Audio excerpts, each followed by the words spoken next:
Hello, Kelly. Hello, Chris. So today we celebrate the Good Friday. Well, I assume that's why you're wearing the red garment. Yes. Why do you think we have the color red?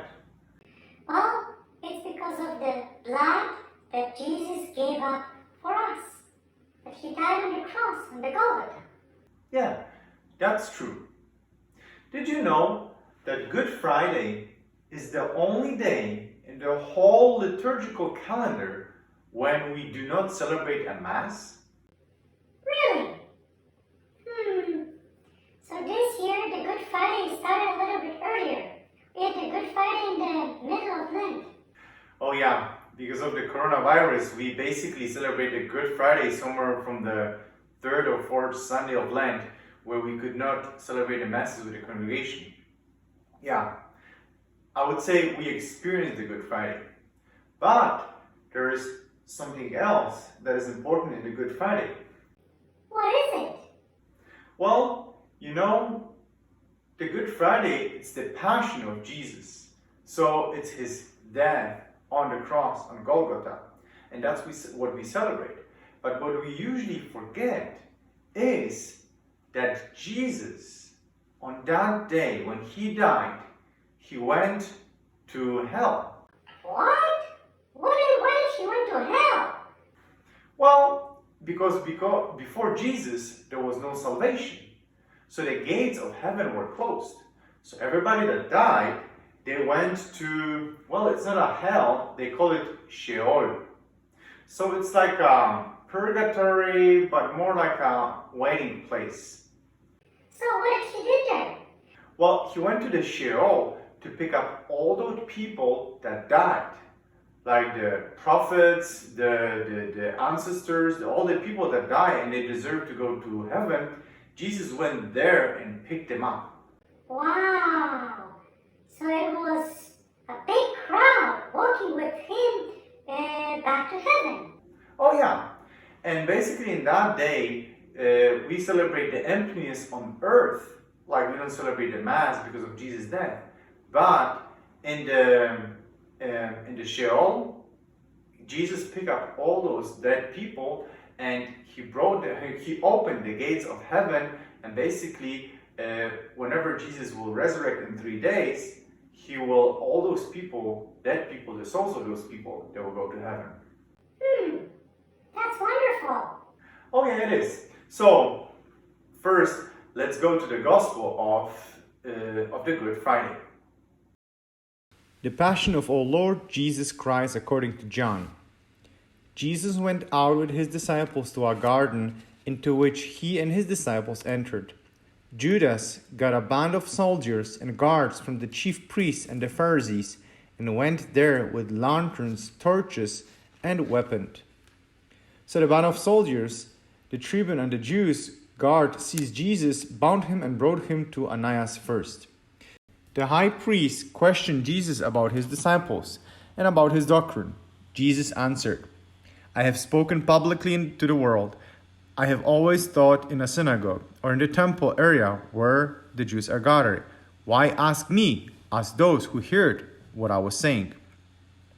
When he said this, one of the temple guards standing there struck Jesus and said, This is how you respond to the high priest? Then they brought Jesus from Caiaphas to the praetorium, to Pilate. What charge do you bring against this man? Said Pilate. They answered, If you were not a criminal, we would not have him handed over to you. Pilate said to him, Take him and judge according to your law. They answered, We do not have the right to execute anyone. So Pilate said, I find not guilt in him, but you have a custom that I release one prisoner to you to pass over. Do you want to release the king of Jews? They cried, No, take him away, crucify him. Pilate said, Shall I crucify your king? They said, We have no king but Caesar. So they took Jesus, and carrying the cross himself, he went out to what was called a place of the skull, in Hebrew, Golgotha. There they crucified him, and with him 2 others, one on one on either side, with Jesus in the middle. Pilate also had an inscription written and put on the cross: Jesus the Nazarene, the King of the Jews. After this, aware that everything was now finished, in order that the scriptures might be fulfilled, Jesus said, "It is finished." And bowing down his head, he handed over the Spirit. The Gospel of the Lord. Well, usually on the Good Friday we have a little bit longer gospel. It's the Passion, so it tells us the story step by step from the prayer in Olive Garden until the death and putting Jesus into the tomb. We had a little bit shorter form of that. But, there are 7 words that Jesus said on the cross. I'm thirsty.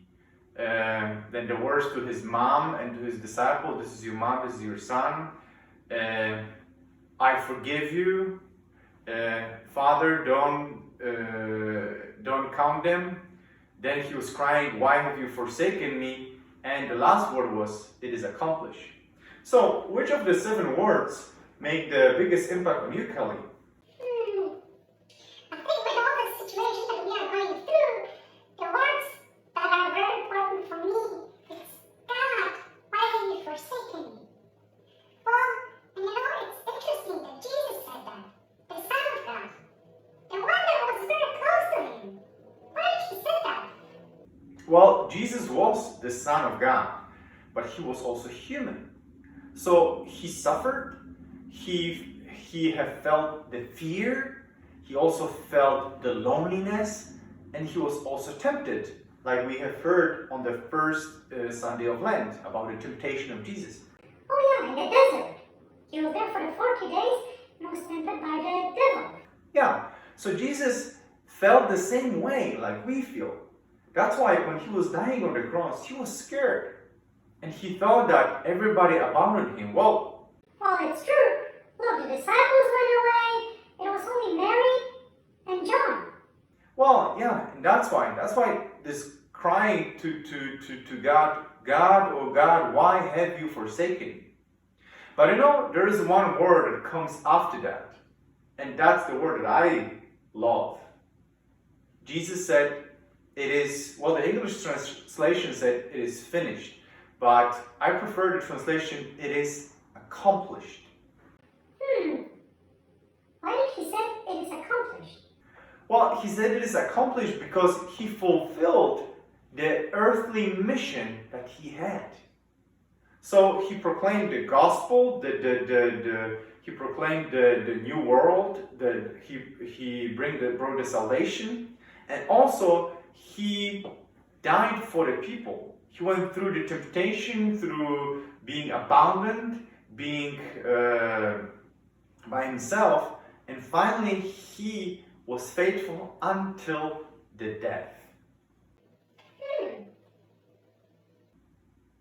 What are you thinking? I think it's wonderful, We fail so many times. Even during our Lenten time, sometimes we cannot keep our promises.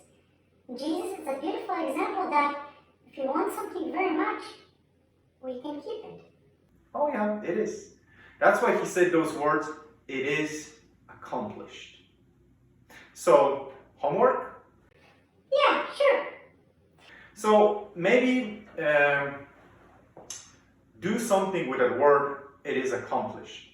It's Good Friday today, and we have only 2 days until Easter. So maybe tomorrow, it's the Holy Saturday. Make a list of the things that you would like to do on that day. Something good maybe for every member of your family, something that you would like to help them with. And on the very end day, check that list. And if you do all the things that you planned, pray and say to Jesus, thank you for I accomplished my day. I fulfilled that, what I'm supposed to do. That's nice. Well, we should do that every day, not only once. Every day when we go to sleep, we should say those words, it is accomplished. My day was fruitful. Even being under quarantine and being at home. Oh yeah, it is easy to be lazy, but